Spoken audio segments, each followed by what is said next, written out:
I have done quite a few meetings with people in the last couple of weeks. Managed to get myself a little bit sick, but here I am back.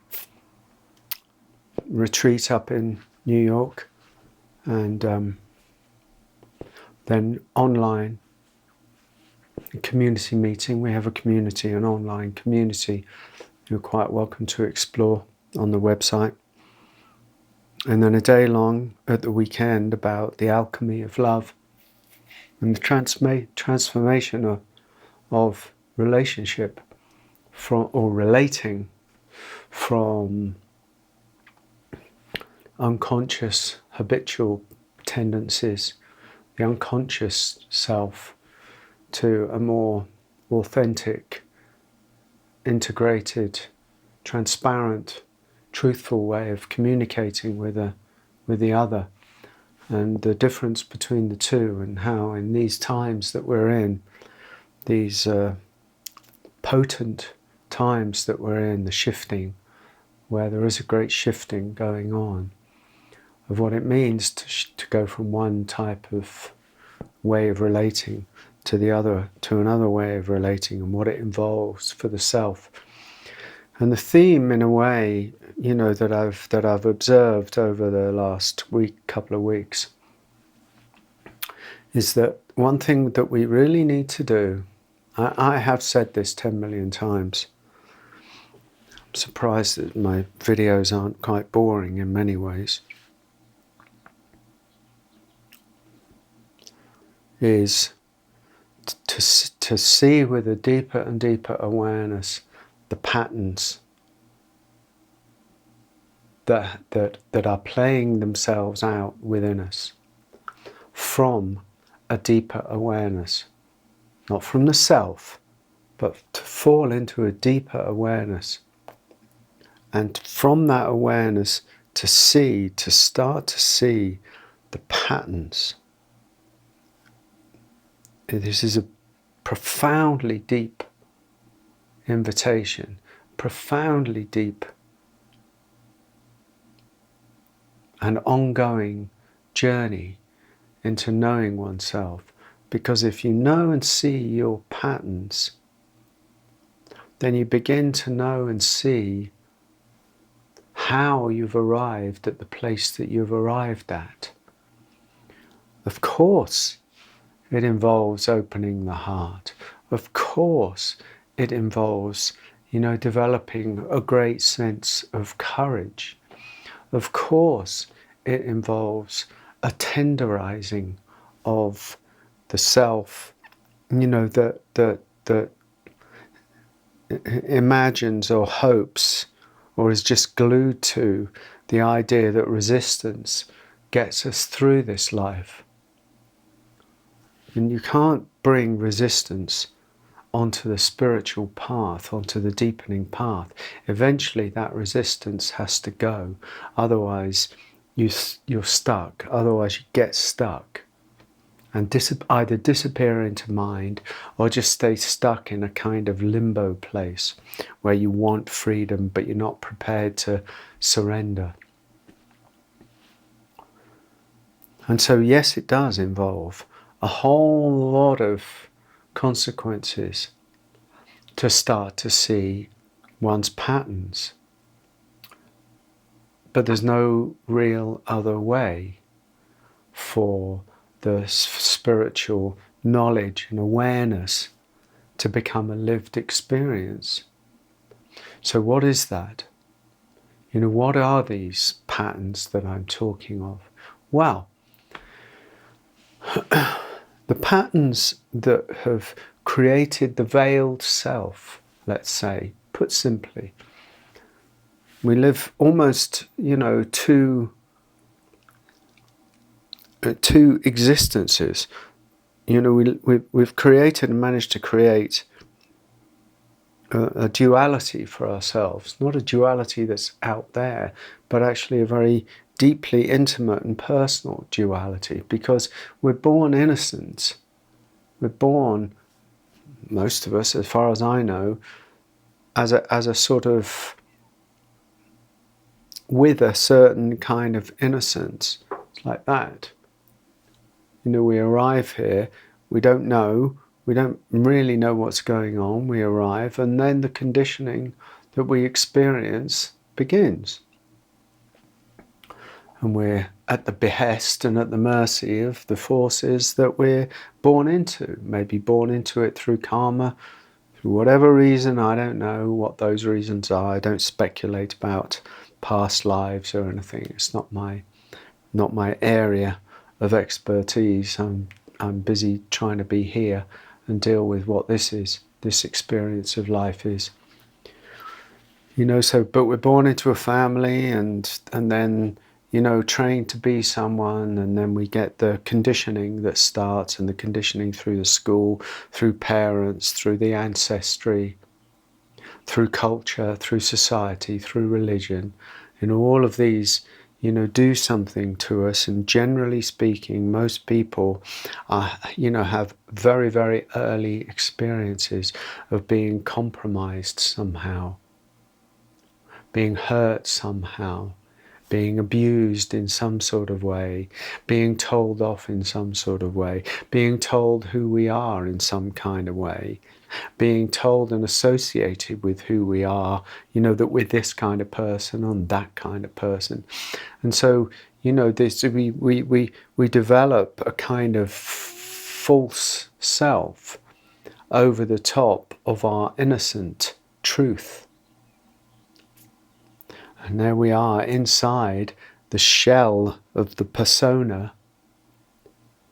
And I think we imagine, but we don't even do that, that our innocence has died, is gone, vanished, and all we're left with is the shell of a person. The shell being the mask that we wear, the persona that we carry. Yeah, with all of its aspects, with all of its egoic patterns. And there's the beginning of our patterning. And there is our patterning. Our patterning is the ancestry, the ancestral wounds that we've carried around, that we carry around in life unexamined. The history of the father, the grandfather, the masculine lineage, the history of the mother, the grandmother, the female lineage. And these two things, these two are playing themselves out unconsciously. The constellation of the family is playing itself out. The dynamic of the family and the place we lived inside it. The whole dynamic of brother, sister, auntie, uncle, mother, father, and the dance and the modelling. We're playing that out. It becomes a deep patterning of us. And add to that, you know, if you add to that the aspects or the qualities, we look at the astrology of ourselves. We look at the Enneagram of ourselves. We look at the Ayurvedic type of ourselves. We look at the gene keys of ourselves. Start to see our patterns. We start to see ourselves. And we can see how that grievance from the past, that insult, that wound, you know, that trauma has created a rut of behavior and hiding and modification and playing itself out and trying to get love or trying to avoid intimacy and trying to avoid pain and constantly moving into addictive patterns, addictive behaviors, both in finding love through other people to complete oneself, or else in addictive patterns through food or through drugs or through drink or through, you know, whatever toxic ways with money or porn or, you know, any of these kind of things, because they all end up being the same. They all end up being the same seeking mechanism, the same seeking of wholeness within ourselves. Same seeking to compensate for the lack that we experienced or the wounding that we experienced. So the self starts, you know, becomes activated in the world, but the self is not a neutral self.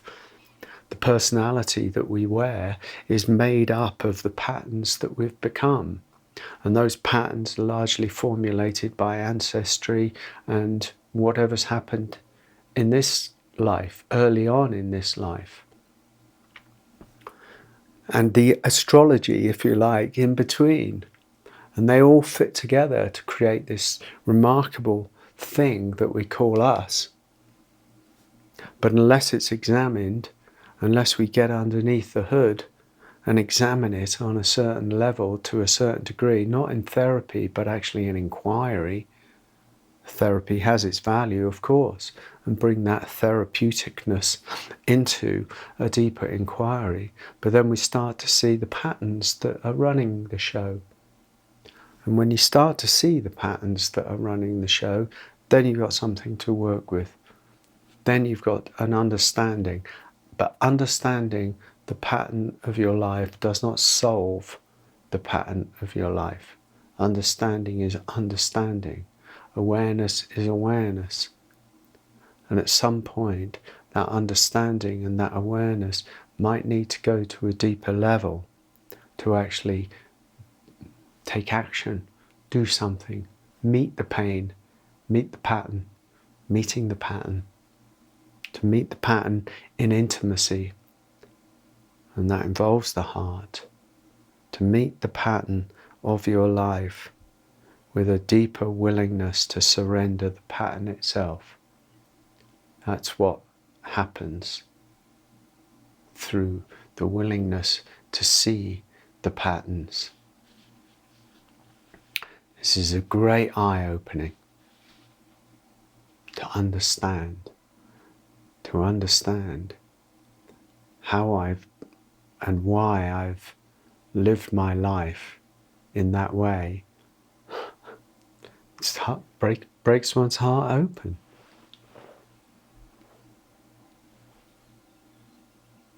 It's not, it is what it is. And that's the journey. That calls us to the deepest journey. It calls us to be willing to surrender the pattern. But you can only surrender what you know. You can only surrender what you see. Excuse me. You can only surrender once you've kind of seen it. When I many years ago, and when I first decided, or was made to, because I was getting out of control, go and actually do something about my drinking. This was way back in the early 90s, I think, early 90s. And I went to see, I was so ridiculous. I went to see a particularly good counsellor, alcohol counsellor in London. And after I talked, and we had a couple of sessions where she listened to me, what I was talking about, she alerted me to the fact that I was drinking really for a reason. Beyond the superficial, you just want to get drunk sort of reason, which that's what I thought. I just liked it, God, I was a fool. And she pointed out that I was drinking to avoid pain. And I was drinking to avoid the pain of the emotional trauma that I'd experienced as a young teenager with my parents. And I'd carried that, that story, that trauma, that denial, that pushing away, but that anger and that avoidance, I'd carried it around for like 30 years, 20, 25 years. And so it was manifesting, as this kind of behavior.